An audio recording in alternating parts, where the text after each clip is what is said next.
नमस्कार दोस्तों, स्वागत है आपका अपने YouTube चैनल पे। और आज है 19 नवंबर 2023। इस वीडियो में इस तारीख से जितने भी ज़रूरी फैक्ट होते हैं वो शामिल किए जाते हैं। और जो यूपीपीएससी का जो आरओ का एग्ज़ाम होगा और एसएससी सिजिल के एग्ज़ाम होंगे, ये वनडे एग्ज़ाम के लिए बहुत ज़रूरी करंट अफेयर है। ये है आपका आज का पहला फैक्ट। बाबर आजम के इस्तीफे के बाद नए कप्तान के नाम की घोषणा की गई है पाकिस्तान में। जो बाबर आजम हैं वो पाकिस्तानी क्रिकेटर हैं और पाकिस्तान क्रिकेट टीम के कप्तान थे। और अभी टेस्ट का जो मैच होगा उसके लिए शान मसूद का नाम सामने आया है। और जो T20 इंटरनेशनल जितने प्रारूप होंगे मैच के, उसमें शाहीन अफरीदी का नाम दिया गया है और बाबर आजम का इसमें सभी प्रारूप से इसका इस्तीफा हो गया है।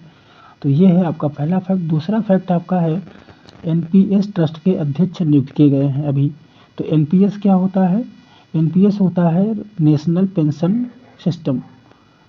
तो जो एनपीएस है उसके ये चुने गए हैं अभी सूरज भान जी चुने गए हैं, इसके अध्यक्ष नियुक्त किए गए हैं अभी। और ये पेंशन फंड नियामक एवं विकास प्राधिकरण ने इनको चुना है। और जो राष्ट्रीय पेंशन प्रणाली के तहत धन प्रबंधन के लिए जिम्मेदार होंगे। सूरज भान 2018 से एनपीएस ट्रस्ट के बोर्ड में ट्रस्टी हैं। तो अभी आपको इतना याद रखना है कि एनपीएस का जो एग्ज़ाम है, जो एनपीएस जो ट्रस्ट है, इसके जो अध्यक्ष नियुक्त किए गए हैं वो सूरज भान नियुक्त किए गए हैं। और अगला जो फैक्ट है वो है प्रवर्तन निदेशालय, जिसको शॉर्ट में ईडी बोलते हैं, इन्फोर्समेंट डायरेक्टोरेट। निदेशक का जो कार्यकाल है 1 साल के लिए बढ़ा दिया गया है। अब ये कौन है? इस समय प्रवर्तन निदेशालय ईडी के जो निदेशक हैं वो संजय मिश्रा हैं और इनका 1 साल के लिए अभी कार्यकाल बढ़ाया गया है। इनका कार्यकाल 1 वर्ष के लिए बढ़ाया गया है, जबकि लिए जो इनका अगला जो कार्यकाल है वो 18 नवंबर 2023 तक बढ़ा दिया गया है। और वह मूल रूप से 2020 में सेवानिवृत्त हुए थे, लेकिन उन्हें पहले ही एक साल के 2 विस्तार मिल चुके हैं।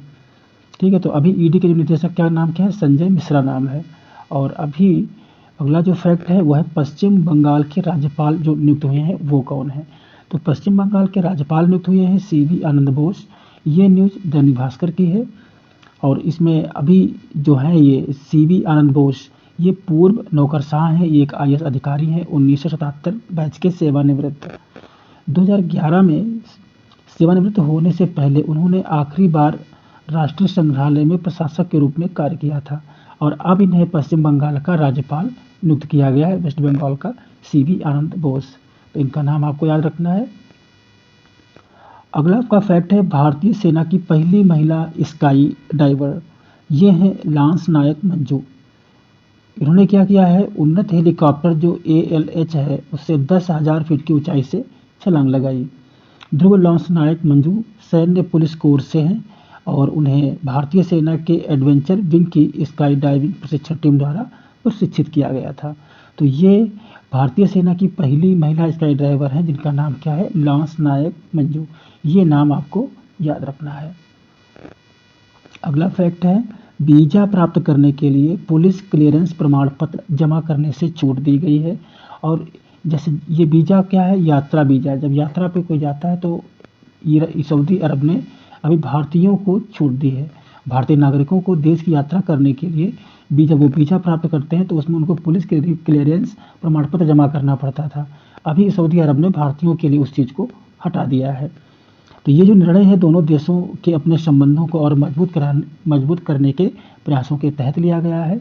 और पिछले कुछ वर्षों में भारत सऊदी अरब जो संबंध काफ़ी मजबूत भी हुए हैं और जिसमें एक ये और ठोस कदम उठाया गया है। रजत प्रदर्शनी के लिए समझौता, ये हुआ है भारत और डेनमार्क के बीच में। भारत का राष्ट्रीय संग्रहालय जो है और डेनमार्क का कोल्ड्रिंक संग्रहालय, इन संग्रहालयों के बीच में एक समझौता हुआ है और जिसे रजत प्रदर्शनी का नाम दिया गया है। इसमें होगा क्या कि दोनों संग्रहालय प्रदर्शनी में अपने संग्रह से सर्वश्रेष्ठ चांदी की वस्तुओं का प्रदर्शन करेंगे। संयुक्त प्रदर्शन डेनमार्क और भारत के रजत खजाने जो मार्च देश की शुरुआत में खुलेगी। तो ये हुआ है कि जो अभी संग्रहालय जो होगा जो उसमें ये चांदी के जो सर्वश्रेष्ठ वस्तुएं हैं उनको प्रदर्शन किया जाएगा। और अभी उनका जो MOU है उस पर साइन हो चुका है भारत और डेनमार्क के बीच में। अगला फैक्ट दोस्तों, COP27 LDIT शिखर सम्मेलन, लीड इट, ये शिखर सम्मेलन की बात हो रही है। तो ये हुआ है भारत और स्वीडन के बीच में। अभी जो रजत संग्रहालय किसके बीच में हुआ था, भारत और डेनमार्क के बीच में हुआ था, और ये है भारत और स्वीडन के बीच में। भारत और स्वीडन के मिस्र के शर्म अल शेख में कोप 27 के मौके पर उद्योग परिवर्तन के नेतृत्व में लीड पहल कठिन औद्योगिक क्षेत्र के निम्न कार्बन संग्रहण पर केंद्रित है। ये चीज़ कि जो कार्बन उत्सर्जन है इसको कैसे कम किया जाए, ठीक है। तो इसका जो अभी जो समझौता हुआ है भारत और स्वीडन के बीच में, ये मिस्र में एक जगह है शर्म अल शेख, इस जगह पे इनका समझौता हुआ है, जिसमें कार्बन को कम करने पर ध्यान केंद्रित किया जाएगा। शिखर सम्मेलन के बाद कोप 27 में इंडिया पवेलियन में लीड IT समिट स्टेटमेंट 2022 का सार्वजनिक लॉन्च किया गया। तो ये आपको याद रखना है कि समिट स्टेटमेंट 2022 लॉन्च किया गया।